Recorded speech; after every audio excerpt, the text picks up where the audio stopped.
Plusieurs milliers de manifestants rassemblés à Barcelone après le premier jour du procès des leaders indépendantistes catalans.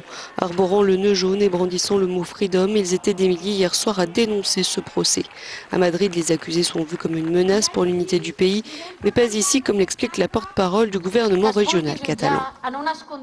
Ils veulent juger ceux qui sont responsables du référendum du 1er octobre dans des circonstances qui violent les droits politiques et les droits civiques fondamentaux. Autrement dit, ils veulent juger la démocratie. Au premier jour du procès, la Cour suprême de Madrid est devenue l'arène d'un débat politique pour savoir si séparatisme égalait sédition. En l'absence de l'ex-président Carles Puigdemont qui a fui en Belgique, le principal accusé, l'ancien vice-président Oriol Junqueras, risque 25 ans de prison. Des peines allant de 7 à 17 ans ont été requises contre les 11 autres prévenus. L'actuel président de la Généralitat de Catalogne, Quim Torra, a dénoncé lui aussi une mascarade judiciaire. J'ai assisté au premier jour d'un procès qui n'aurait jamais dû avoir lieu dans un pays qui espère être considéré comme démocratique. Voir nos ministres, le président du Parlement, des leaders socialistes, devant une cour criminelle est en soi une attaque contre la démocratie et les droits de l'homme, et un embarras honteux pour l'Europe du XXIe siècle. Après avoir organisé le 1er octobre 2017 un référendum d'autodétermination interdit par la justice, les séparatistes catalans avaient proclamé le 27 octobre une république catalane indépendante. Y a-t-il eu alors violence? La question est au centre du procès. Le chef d'accusation contestait de rébellion supposant un soulèvement violent.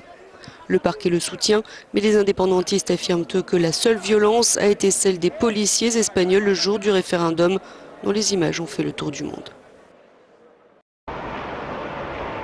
La nuit est tombée sur Barcelone, mais les manifestants ne sont pas pour autant rentrés chez eux. Ils étaient plusieurs milliers dans les rues ce mardi pour dénoncer le procès historique qui s'est ouvert à Madrid contre 12 dirigeants séparatistes catalans. Brandissant des drapeaux indépendantistes ou résistant à la police en restant assis dans les rues, les séparatistes dénoncent une farce et un procès politique.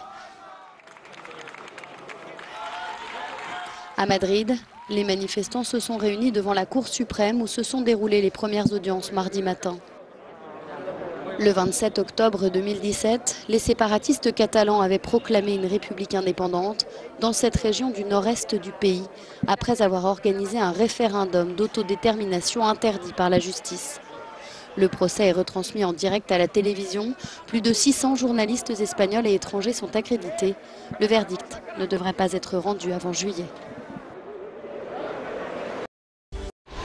Les accusés sont arrivés sous escorte de la Guardia Civile, mardi à Madrid au premier jour d'un procès historique. Ils sont 12 dirigeants séparatistes, accusés d'avoir organisé un référendum d'autodétermination en Catalogne et d'avoir proclamé l'indépendance de cette région du nord-est de l'Espagne. À l'extérieur de la Cour suprême, manifestants pro- et anti-séparatistes se sont fait face. Aujourd'hui, beaucoup ressentent une grande douleur en Catalogne et dans d'autres endroits du pays. La douleur de voir ces hommes et ces femmes sur le banc des accusés. Mais nous verrons aussi de la dignité. Et 12 hommes et femmes dignes. Et la seule chose qu'ils ont faite est de mettre entre les mains des Catalans leur avenir. Carles Puigdemont, le grand absent du procès, estime depuis Berlin qu'il s'agit d'une mascarade, que ce procès n'aurait jamais dû avoir lieu. Il attaque en règle les institutions européennes qui ont soutenu Madrid dans son conflit avec les indépendantistes catalans. Je veux demander aussi aux institutions européennes pourquoi l'Union européenne est plus concernée par ce qui se passe, par exemple au Venezuela, que ce qui se passe à Madrid aujourd'hui.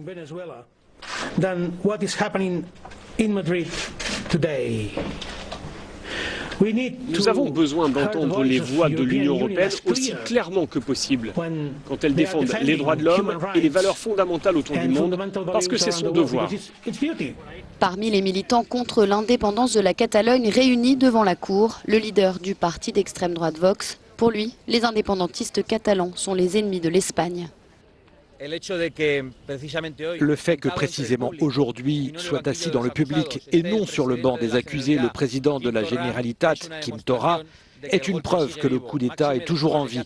D'autant plus qu'il y a quelques semaines, il a dit « il n'y a pas de retour en arrière » et a parié sur la voie slovène qui est violente. Il a donc conspiré publiquement pour continuer la révolte séparatiste.